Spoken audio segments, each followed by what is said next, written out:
નમસ્તે, જય સ્વામિનારાયણ.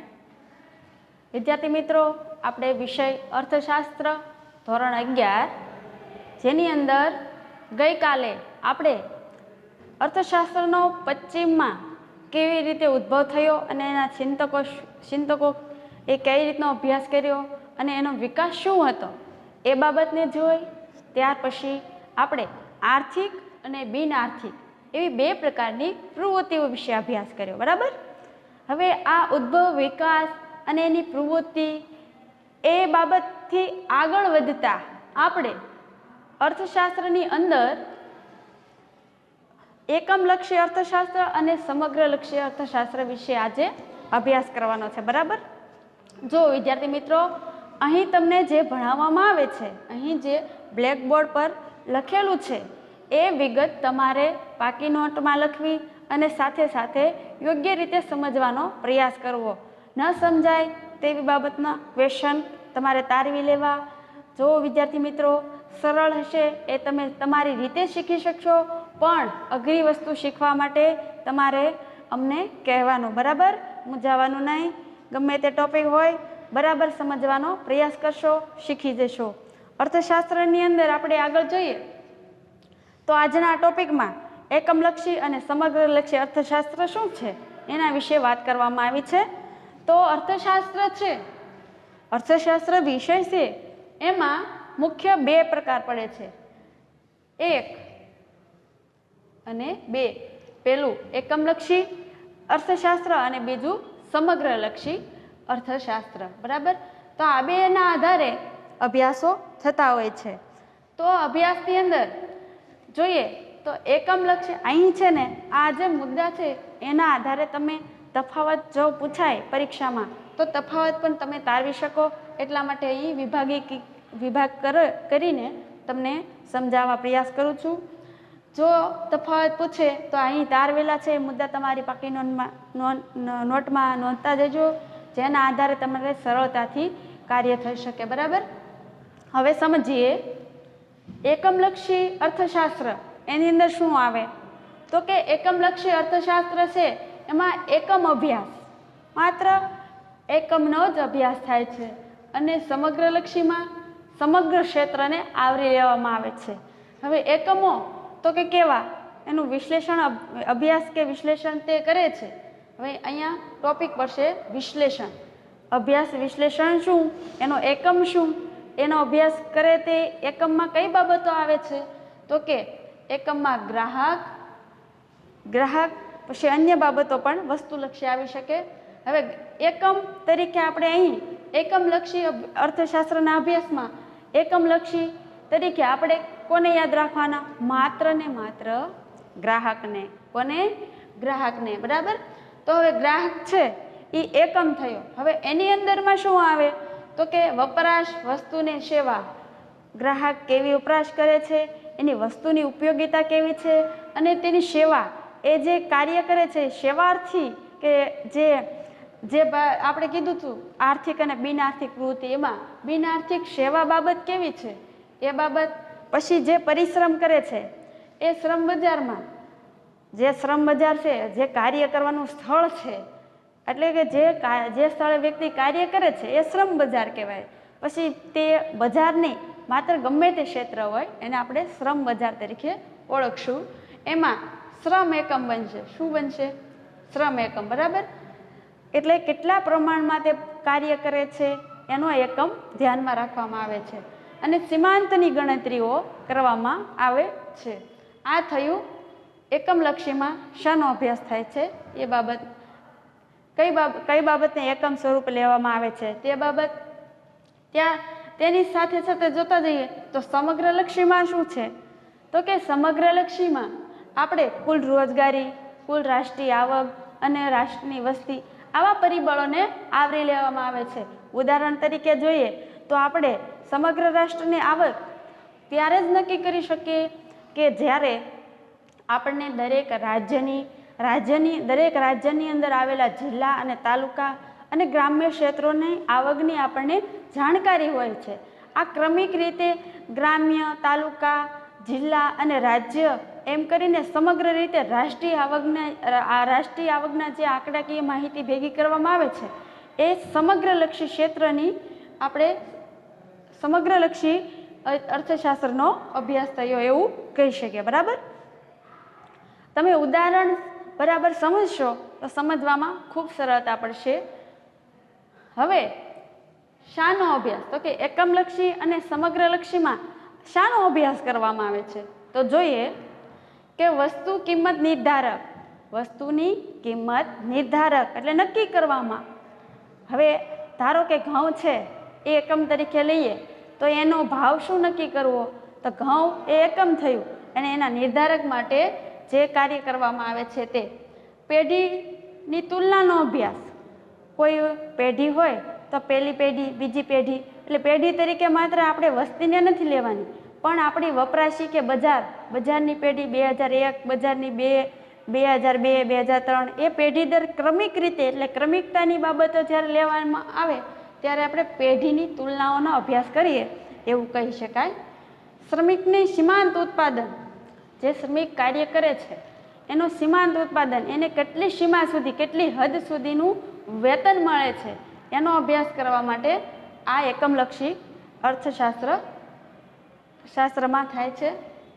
એની સામે જોઈએ તો સમગ્રલક્ષી અર્થશાસ્ત્રમાં કઈ બાબતનો અભ્યાસ થાય છે?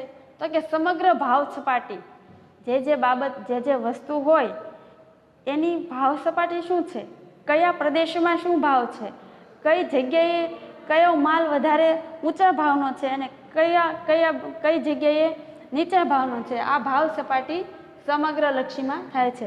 ઉદાહરણ તરીકે જોઈએ કે આપણે ખાદ્ય તેલ છે તો એનો ભાવ આપણા ગુજરાતમાં કેટલો છે, તો એ આપણા ગુજરાત રાજ્યની સમગ્રલક્ષી એક અભ્યાસ થયો કહેવાય, અને બીજા રાજ્યમાં કેવો છે એ જાણવું એ સમગ્રલક્ષી ભાવ સપાટી. નાણાંના મૂલ્યનો, હવે નાણું છે એની કિંમત શું છે? વસ્તુ આપતા આપણે નાણું આપીએ તો આપણને કેટલી વસ્તુ પ્રાપ્ત થાય છે, અને વસ્તુ લેવી હોય તો કેટલી કિંમત ચૂકવવી પડે. ધારો કે સોના ચાંદીના ઘરેણાં લેવા જઈએ તો ત્યાં આપણું નાણાંનું મૂલ્ય વધી જાય, કેમ કે આપણે નાણાં વધારે દઈએ છીએ. આ નાણાંનું મૂલ્ય વસ્તુની લેવડ દેવડમાં અંકાય છે, એનો અભ્યાસ થાય છે. રાષ્ટ્રીય આવક, આપણી દરેક પબ્લિકની આવકના આધારે આપણી રાષ્ટ્રીય આવક નક્કી થતી હોય, એમાં સરકારનું બજેટ, વપરાયેલા પૈસાઓ, આવક અને આયાત નિકાસના આધારે રાષ્ટ્રીય આવક નક્કી થાય છે. આ સિવાય બેકારી, ગરીબી, વસ્તી આવા અન્ય પરિબળોનો અભ્યાસ માટે આપણે કોનો આધાર લઈશું? કે સમગ્રલક્ષી. ધારો કે આપણે વસ્તી જોઈએ તો વસ્તીમાં આપણે જોઈએ તો દેશોના ક્રમ આપેલા છે કે હવે ભારત છે ચીન બરાબર થઈ જશે, ભારત છે ચીનની આગળ વસ્તીમાં આવી જશે.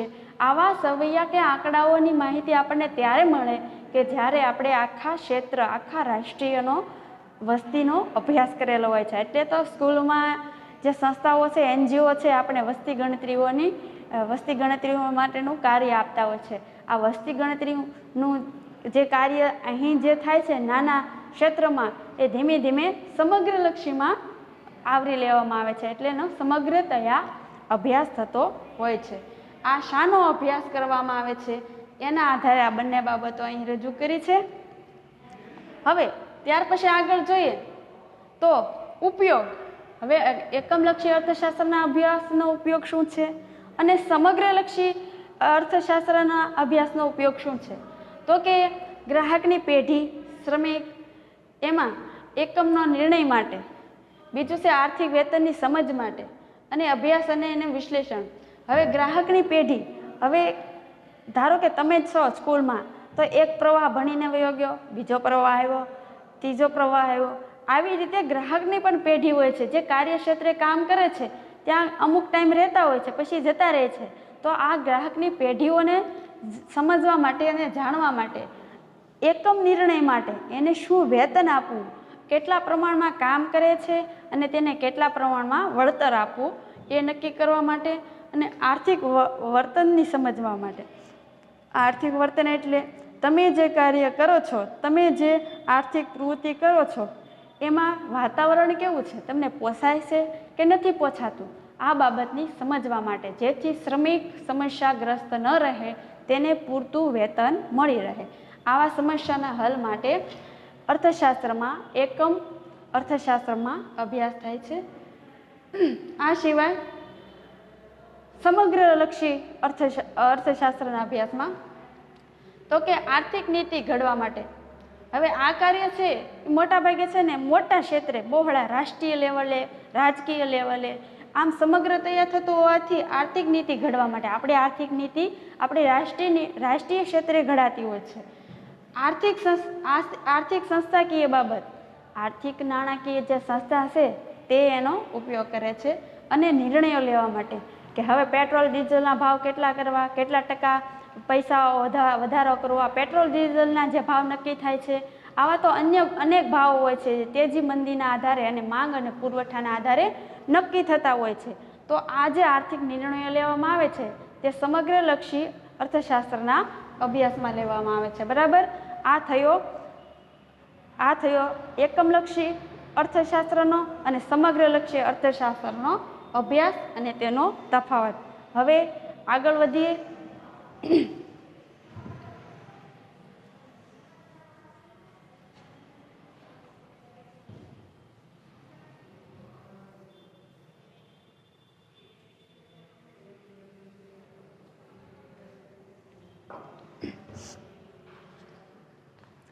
હવે અહીં એક સરસ મજાનો ટોપિક છે વિદ્યાર્થી મિત્રો, મજા આવશે તમને, જે આર્થિક અને એકમલક્ષીના આધારે જ છે.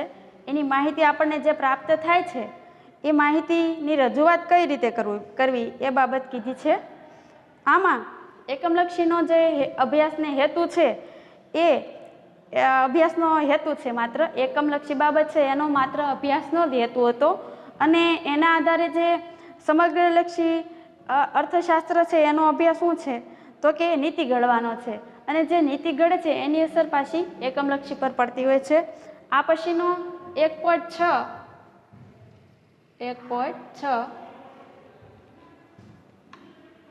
એમાં છે આર્થિક માહિતીની રજૂઆત.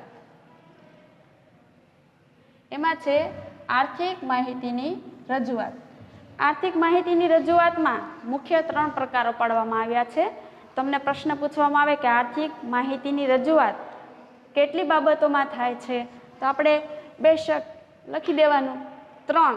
કઈ તો કે ભાષા, આંકડા અને આકૃતિ દ્વારા આર્થિક માહિતીની રજૂઆત થાય છે. બરાબર.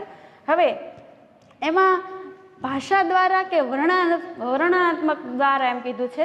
વર્ણનાત્મક એટલે વર્ણન કરવું, વિસ્તૃત રીતે કહેવું, અને ભાષા દ્વારા એટલે આપણે જે બોલીએ છીએ એના દ્વારા.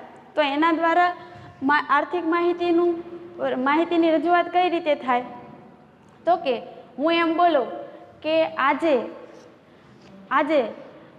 તેલના ભાવમાં વધારો છે અને આજે તેલની માંગ વધી તેથી એમનો ભાવ ઘટ્યો. આજે ખાદ્ય તેલની માંગ વધી તેથી તેના ભાવમાં વધારો થયો અને એના પુરવઠામાં ઘટાડો થયો. આવું જે વિધાન બોલું છું એ છે ભાષાકીય રજૂઆત.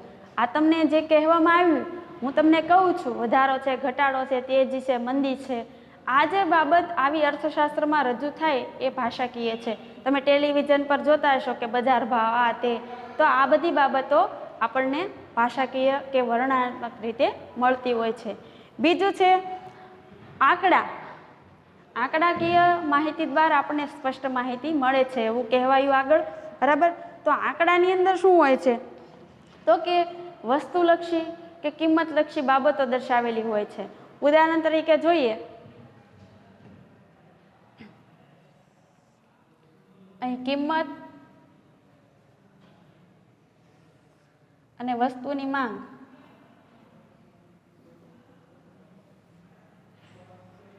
કિંમત 50, 60, 70, વસ્તુની માંગ 100, 300, 400. આ શું થયું? અહીં આંકડાકીય માહિતી રજૂ કરી એના આધારે આપણને કિંમત શું છે, આ વસ્તુ અને વસ્તુની સામે કિંમત શું છે અને વસ્તુની માંગ કેટલી પ્રમાણમાં છે તે આપણે આંકડાકીય માહિતી દ્વારા જાણી શકાય છે.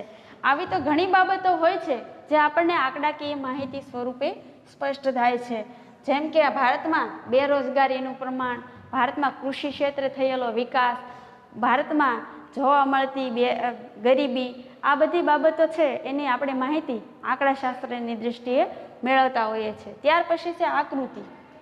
આકૃતિ દ્વારા લોકોના માનસ પટ પર સરળતાથી અસરકારકતા જન્માવી શકાય છે અને માહિતીને સુસ્પષ્ટ રીતે સમજાવી શકાય છે. આ આકૃતિને પ્રતિકાત્મક પણ કહેવામાં આવે છે. તમને પૂછે કે પ્રતિકાત્મક એ તમને પૂછવામાં આવે કે આર્થિક માહિતીની રજૂઆતમાં પ્રતિકાત્મક સ્વરૂપનું તમે સમજૂતી સ્પષ્ટ કરો તો તમારે એને આલેખ કે આકૃતિ સ્વરૂપે પણ રજૂ કરવાનું હોય છે. આપણે એ બાબતને સમજીએ, આકૃતિની બાબતને. તો અહીં તમારી સામે જે રો દોરવામાં આવી છે એમાં તમારે ખાસ ધ્યાન રાખવાનું કે આ જે ધરી છે, ઊભી ધરી અને આડી ધરી, એમાં વાય, ઓ અને એક્સ આવી રીતનું નિર્દેશન કરવાનું અને હંમેશા યાદ રાખવાનું કે એના ખૂણે તમારે એનું માપ દર્શાવવાનું હોય છે. આવા કોઈ પ્રેક્ટિકલ અન્ય તમારા સિલેબસમાં આવતા નથી કે કોઈ એક્ઝામમાં નહીં આવે, પરંતુ તમે જ્યારે પરીક્ષામાં કદાચ પૂછાય આ પ્રકાર સમજાવો તો તમારે આમાં છે એ ઓ એક્સ કે વાય કે મૂકવામાં તમારે ક્યારેય અટકળ ઊભી કરવી નહીં. અને જો અહીં છે એ કિંમત દર્શાવવાની અને અહીં છે એ વસ્તુ દર્શાવવાની.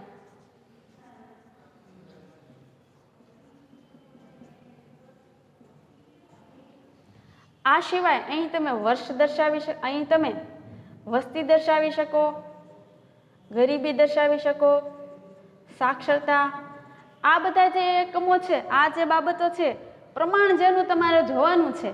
અહીં ટૂંકમાં જોઈએ તો અહીં પ્રમાણ ને અહીં તમારે જે વર્ષનું, જે સ્થળનું, જે ક્ષેત્રનું એ રજૂ કરવાનું હોય, અહીં સ્થળ, સમય આવી બાબતોનો સમાવેશ થશે. એટલે હંમેશા ધ્યાન રાખવાનું કે અહીં પ્રમાણ નક્કી થશે અને અહીં સ્થળ અને સમય નક્કી થશે. હવે તેમાં શું કીધું છે કે ઉદ્ગમ બિંદુ જોતા ઉપરથી નીચે જતા રેખા એ જ બાબત દર્શાવે છે. એક ચલ કિંમતમાં અને ઘટાડો થાય છે ત્યારે બીજા ચલનું વિસ્તરણ થાય છે. યાદ રહે, આકૃતિમાં બે ચલ વચ્ચે કાર્યકારણનો સંબંધ દર્શાવે છે. અર્થશાસ્ત્રની તમામ રજૂઆત તાર્કિક છે. જો તોના સ્વરૂપમાં રજૂઆત થાય એ ધારેલી પરિસ્થિતિ હોય છે અને આ બાબતને તમારે બરાબર ધ્યાનમાં રાખવી. અને આમાં પણ સ્વતંત્ર ચલ અને પરતંત્ર ચલની બાબતને ધ્યાનમાં રાખવી પડે છે. હવે આ જે આકૃતિ સમજ્યા પછી એમનું આંકડાકીય જે માહિતી છે એનું મૂલ્ય શું છે, એનું મહત્વ શું છે, તેના વિશે આપણે થોડું જોઈએ.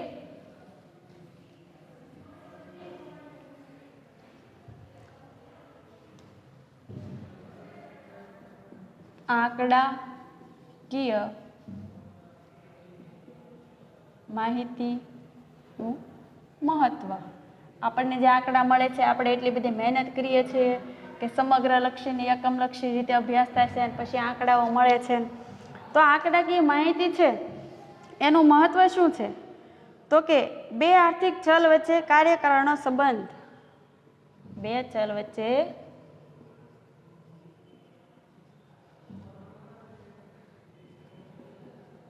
કાર્યકારણનો સંબંધ તપાસી શકાય છે. સિદ્ધાંતો રજૂ કરવા માટે શું રજૂ કરવા? સિદ્ધાંતો રજૂ કરવા. સિદ્ધાંત છે તેનું વ્યવહારિક ઉપયોગિતા. હવે ચલ વચ્ચેનો કાર્યકારણનો સંબંધ, ધારો કે માંગ અને પુરવઠો છે, આ બે ચલ છે, એની વચ્ચે બંનેની વચ્ચે હું સંબંધ છે, ક્યારે એમાં વધારો અને ઘટાડો થાય છે, પછી ભાવ નિર્ધારકો, આ સિવાય એના સિદ્ધાંતો નક્કી કરવામાં કે નિર્ણયો લેવામાં ઉપયોગી થાય છે. સિદ્ધાંત નક્કી કરવા માટે નીતિ, નિયમો અને નિર્ણયો જરૂરી હોય છે. આ સિવાય સિદ્ધાંત છે એનો વ્યવહારિક ઉપયોગ, તમે જે આર્થિક બાબતોનું જે સિદ્ધાંત રજૂ કર્યો એ તમારા જીવનમાં કેટલો ઉપયોગ છે, વ્યક્તિના આર્થિક જીવનમાં શું ઉપયોગી બને છે, એ માટે આ સિદ્ધાંતનો વ્યવહારિક ઉપયોગ દર્શાવવા માટે થાય છે.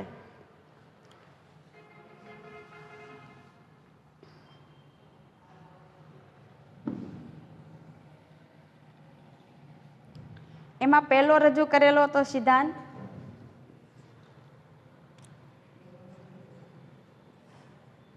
સિદ્ધાંતોની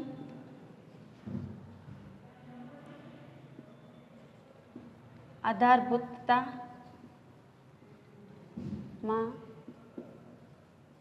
વધારો. અહીં જે તમે સમજાવ્યું એના આધારે શું છે, અર્થશાસ્ત્રનો જે સિદ્ધાંત નક્કી થયો એ વધારે સાબિત થાય અને વધારે સ્પષ્ટ બને. તમે વાંચો ત્યાં તમને ખબર પડી જાય. એનું કારણ કેમ કે એ જે બાબત છે એ સારી રીતે સકાચીને રજૂ કરેલી હોય છે. એટલે સિદ્ધાંતની સ્પષ્ટતા માટે આ આંકડાકીય માહિતીનું મહત્વ છે. ઉદાહરણ તરીકે જોઈએ એમાં ને એમાં તો આપણે જોઈએ કે વરસાદનું પ્રમાણ ઓછું હોય તો કૃષિ ક્ષેત્રે નુકસાન જતું હોય. તો આ પાક્કું છે કે એટલું વરસાદનું પ્રમાણ હતું અને આના લીધે કૃષિ ક્ષેત્રે એટલું નુકસાન ગયું. એટલે આ ટકા, એટલે જે ટકાવારી દર્શાવે છે એ આંકડાકીય સિદ્ધાંતની સુસ્પષ્ટતા બતાવે છે. આ સિવાય નફો, ખોટ, કિંમત, માંગ વગેરે બાબતો તેમાં રજૂ થાય છે. બીજું, દશા અને દિશાના વલણો જાણવા માટે. હવે આવું શા માટે કીધું? તો કે સમગ્ર અર્થતંત્ર કે તેની કોઈ એક ક્ષેત્રના વલણો કયા પ્રકારના છે, કઈ દિશામાં જાય છે તે જોવાનું. હવે આપણે જોઈએ કે ભાવ વધારો એક વલણ છે. ભાવ વધારો. હવે આ ભાવ વધારાનું વલણ જોઈએ તો રાષ્ટ્રીય કક્ષાએ આપણી આવકમાં ઘટાડો થયો. આવક ઘટાડો. તો આવક ઘટાડો શા માટે થયો? તો કે ભારતમાં આયાત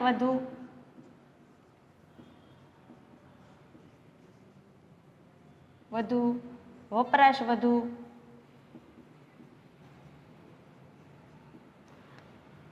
આવી બધી બાબતો છે એના લીધે ભાવમાં વધારો જોવા મળે છે. કેમ કે બજેટ ઓછું થાય, વપરાશશીલતા વધી જાય ત્યારે ભાવમાં વધારો જોવા મળે છે. એટલે કે રાષ્ટ્રીય ભાવો ઊંચા જાય એનું કારણ શું છે? અને આપણી દેશમાં બીજી મોંઘી વસ્તુનો આપણે આયાત કરીએ છીએ અને આપણી જે સારી વસ્તુઓ છે એ ઓછા વળતરમાં આપણે એનો નિકાસ કરીએ છીએ. તો આવી આયાત નિકાસની બાબતો જાણવા માટે દશા અને દિશાઓ જોવા મળે છે. આમાં આપણો દેશ વિકસિત છે કે વિકાસશીલ છે આ બાબતનો તફાવત સ્પષ્ટ થાય છે. અત્યારે આપણો દેશ છે એ વિકસિત કહેવાય છે, વિકાસશીલ કહેવાય છે. કેમ કે હજી એ આર્થિક રીતે સદ્ધર બન્યો નથી. અમેરિકા જેવા દેશો છે એ વિકસિતમાં ગણાય છે. ત્યાર પછી છે તુલનાત્મક અભ્યાસ 3.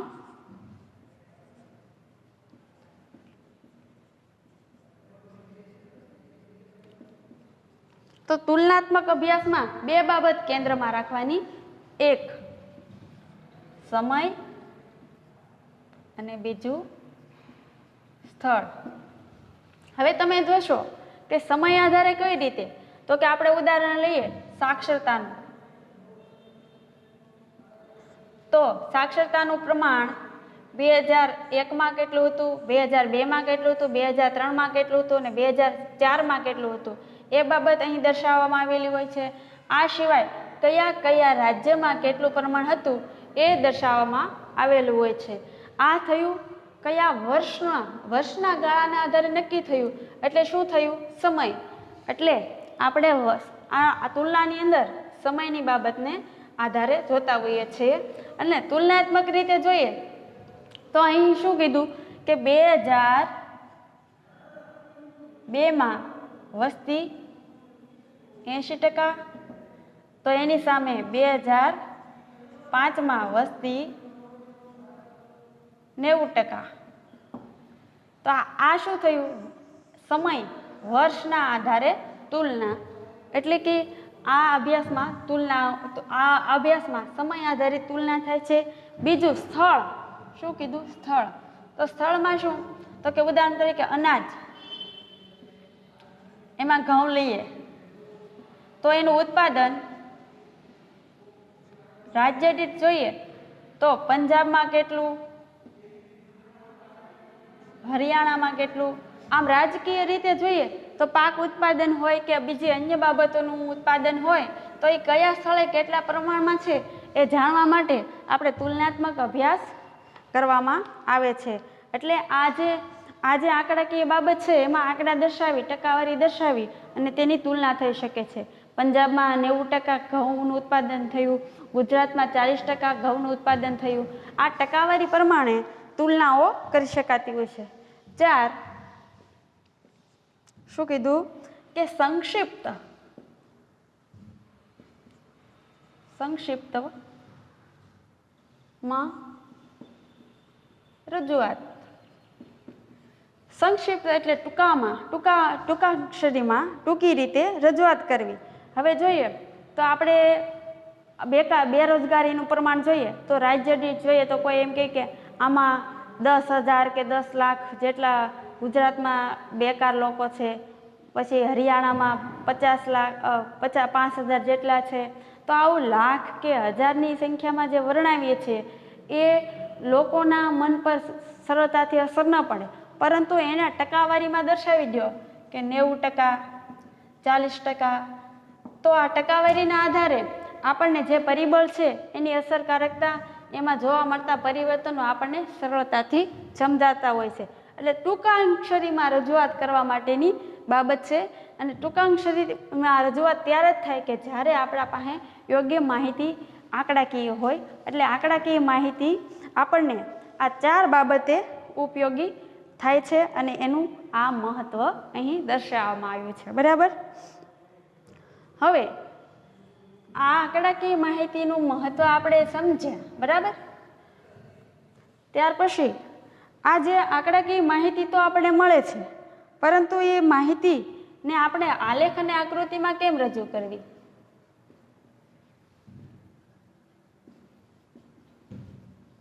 આલેખ અને આકૃતિમાં રજૂઆત. તો રજૂઆત કરતી વખતે ધ્યાનમાં કેવી બાબત લેવી?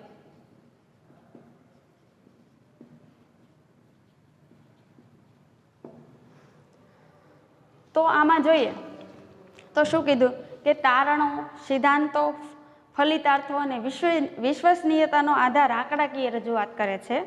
આજે ઊંડાણપૂર્વક સંશોધન થયા પછી, ખૂબ જ માહિતીની શોધખોળ થયા પછી સિદ્ધાંતો, ફલિતાર્થો, નિષ્કર્ષો તારવવામાં આવે છે. વિશ્વસનીયતા, એમાં કોઈ પ્રકારનો શક ઊભો થતો નથી એવી આંકડાકીય માહિતી જે રજૂઆત થાય છે. આંકડા પ્રાપ્ત વિગતોને આલેખ કે આકૃતિમાં પ્રતિકાત્મક રીતે આકર્ષક સ્વરૂપમાં રજૂ કરવામાં આવે છે. આપણે આગળ જોયું ને કે આંકડાઓને વધારે હાઇલાઇટ કરવા માટે આકૃતિ અને આલેખનો આપણે ઉપયોગ કરતા હોઈએ છીએ. હવે આના દ્વારા શું થાય છે કે આપણને માહિતી સરળતાથી અને સહજતાથી પ્રાપ્ત થતી હોય છે. હવે આ જે છે આ જે આંકડાકીય માહિતી છે એની રજૂઆત કરવા માટે આપણે કેવી બાબતો ખ્યાલમાં રાખવી જોઈએ? તો કે પહેલી, વિશ્વસનીયતા પ્રાપ્તિ સ્થાન. વિશ્વસનીયતા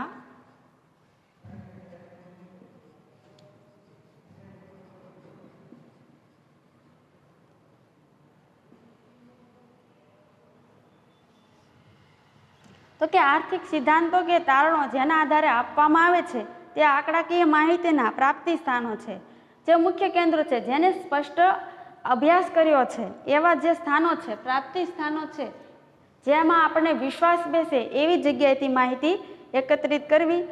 જેમ કે ભારતીય આર્થિક સ્થિતિ દર્શાવવા માટે રાષ્ટ્રીય સર્વે બેંક, ભારતની આર્થિક સ્થિતિ આપણે જાણવી હોય તો એના માટે રાષ્ટ્રીય સર્વે કરવો જોઈએ.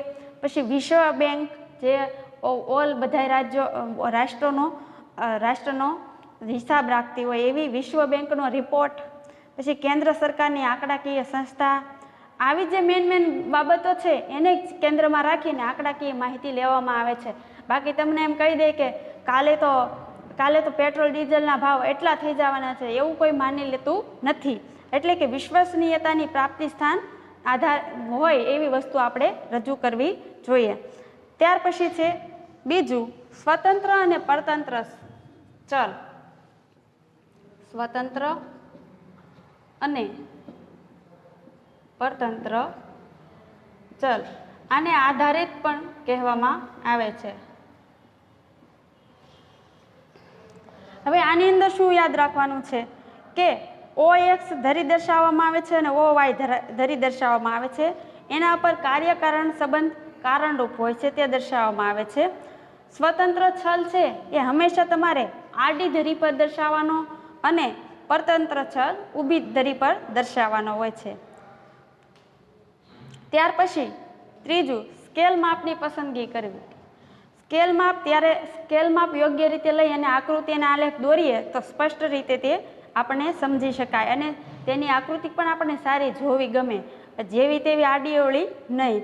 એમાં પણ ચોક્કસ માપ લેવું જોઈએ.